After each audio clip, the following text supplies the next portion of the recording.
All right, backstage at Mayhem, it's LA. This must be Shattered Sun. Last time I saw you was at the Grafton. Oh shit. Shit, there you go. With your boy. Oh yeah. Man, big time.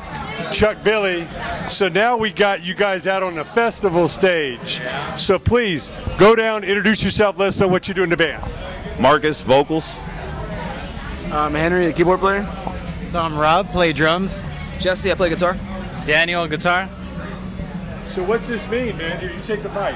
Stepping up, Mayhem, Slayer, King Diamond. Yeah, it's huge. Yeah. It's huge. The Texas boys. Yeah, man. It's talk about what this means to the band. You know, we're rookies. You know, this is our first time on Mayhem Fest. You know what I mean? And you know, it's awesome because you know we just got off the tour with Testament and Exodus, and we had our debut album come out, Hope Within Hatred, and everything's kind of just transferring over and just coming faster and faster and faster, and just really seeing the album come to life, and then to be a part of Mayhem Fest with Slayer and King Diamond, hell yeah, and all our Victory label mates.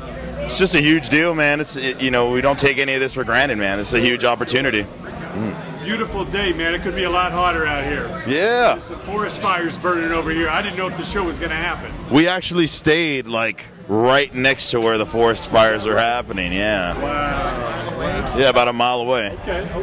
Talk a little bit about Victory Records. You know what it means to be on the label. It's in the trenches, working hard.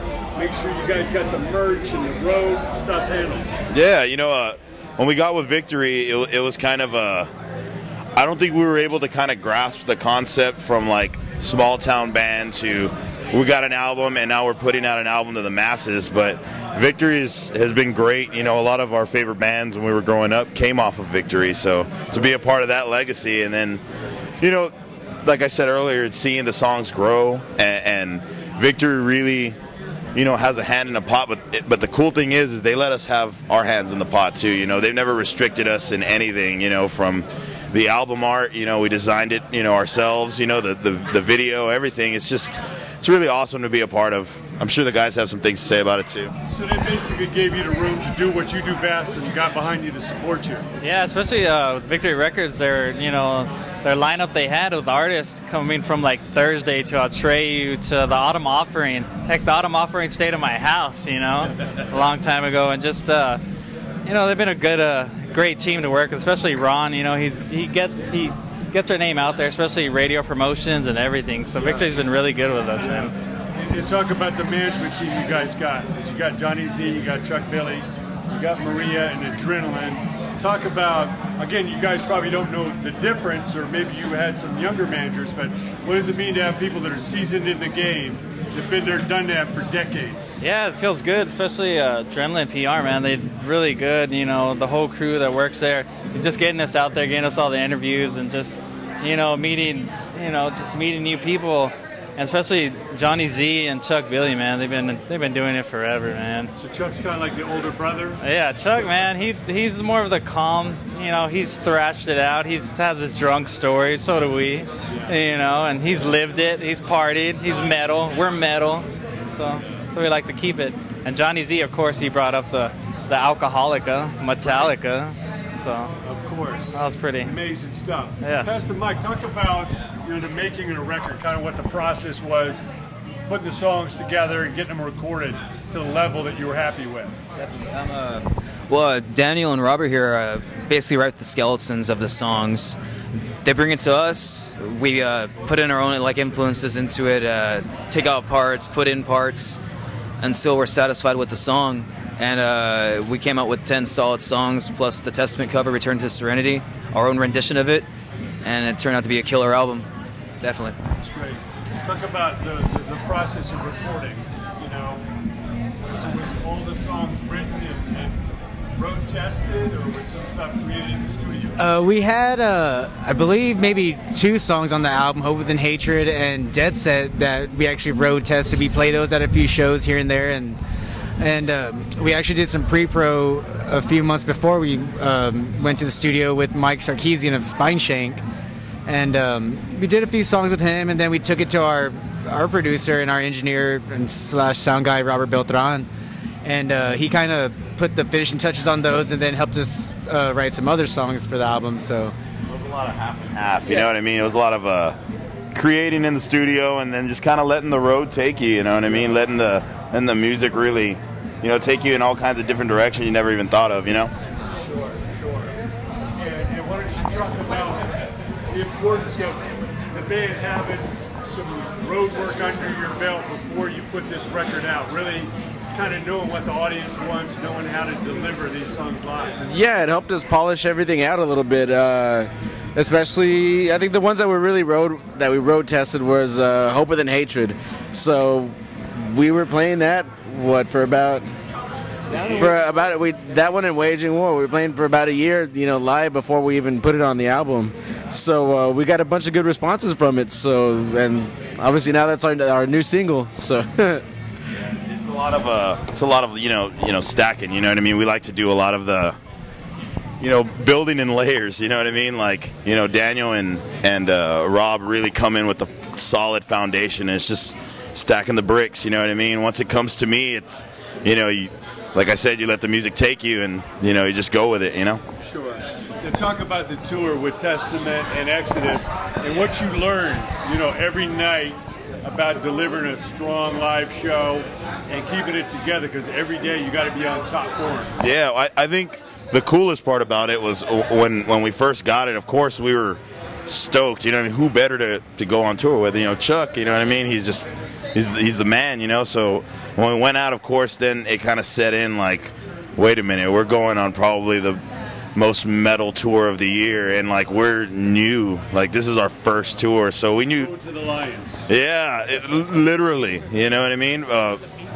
Yeah, and it was the nerves kicked in, and then we got to the first show.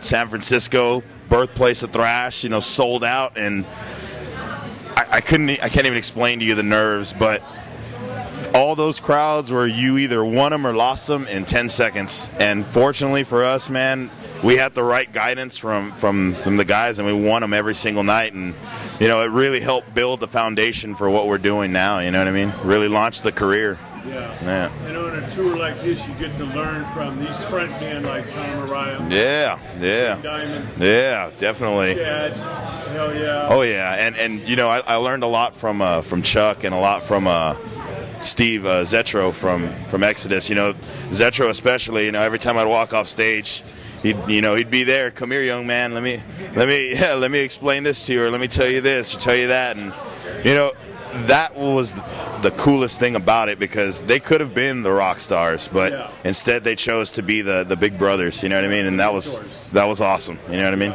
Yeah, that's amazing. Why don't you tell us a little bit about what you're most excited to learn from this tour? Obviously, you're going to gain new fans, new exposure, but you got an opportunity to make new friends with more bands, see bands that have been doing this at a high level, and obviously get the word out in the media. So, what do you look forward to the most of achieving on this tour? I'd have to say, especially from the Testament Exodus, point, tour is more of a lot of thrash fans. As us for Mayhem, there's so many different genres of metal, so it totally bring us. You know what I mean? It'll totally expand our fan base. Just coming out and playing it too every day. And then just exciting to go to a different city. You know what I mean? All the time. Going to Seattle in like a couple of days, so that's exciting for us. Yeah. That's awesome. Well, let's go down the line. What advice do you have, to the young bands coming up? What do you tell the guys? Because they need a reality check. A lot of people think it's a big party. Oh yeah. All night. Nah. Party, and somehow make it to the next city. Talk about the reality check of what the kind of dedication and sacrifice is needed to be out here.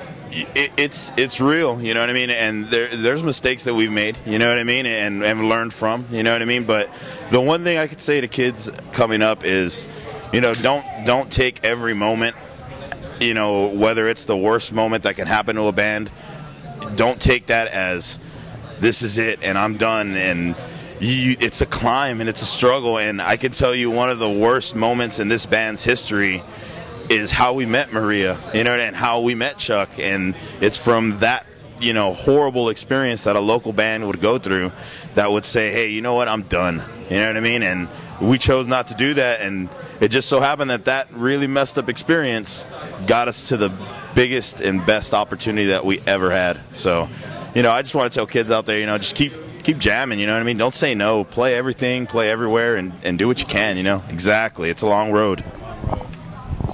Message for the fans, especially being out on the road, I'd say take care of yourself. Take a lot of vitamins. Lay off the booze as much, and lay off the cigarettes. Cigarettes are bad.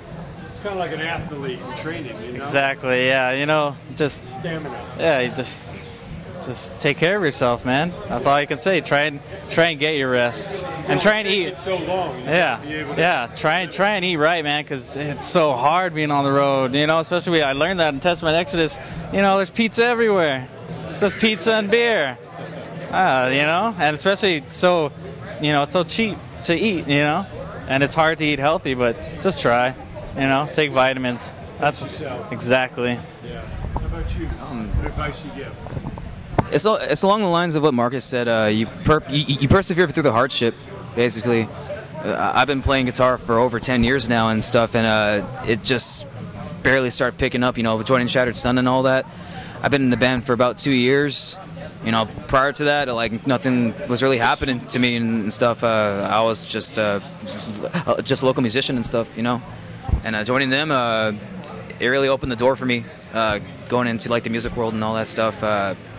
My first tour being with them, our first tour, and it's a dream come true, and I'm very grateful to be a part of it.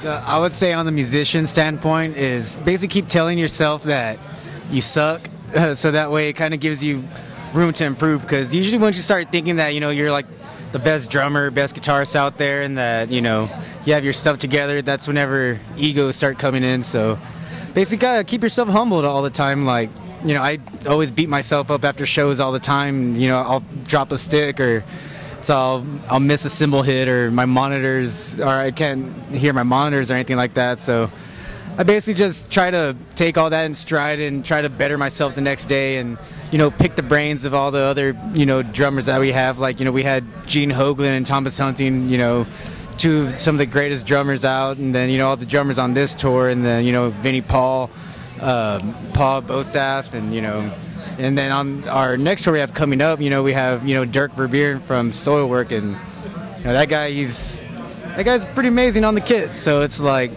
I keep trying to better myself, and it's kind of helps out that I'm surrounded by all these great drummers, so that I can, like, pick their brains and learn off them. So basically network yourself, put yourself out there, and always just want to better yourself. And Gotta grow in every way. yeah, it's a learning experience every day. So you figure out what you can and can't do.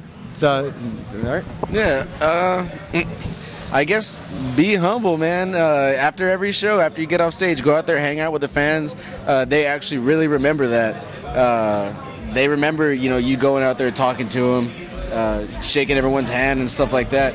And they'll keep on coming to your shows if you keep on doing stuff like that. So pretty much, you know, network with a bunch of the other bands that they play with. Just don't give up, pretty much. Congratulations, you guys, getting the Mayhem. Thank you. Best of luck on the tour. Always great to see you keep growing every time. Oh, yeah, man. Hope to see you this fall. Yeah, awesome, brother.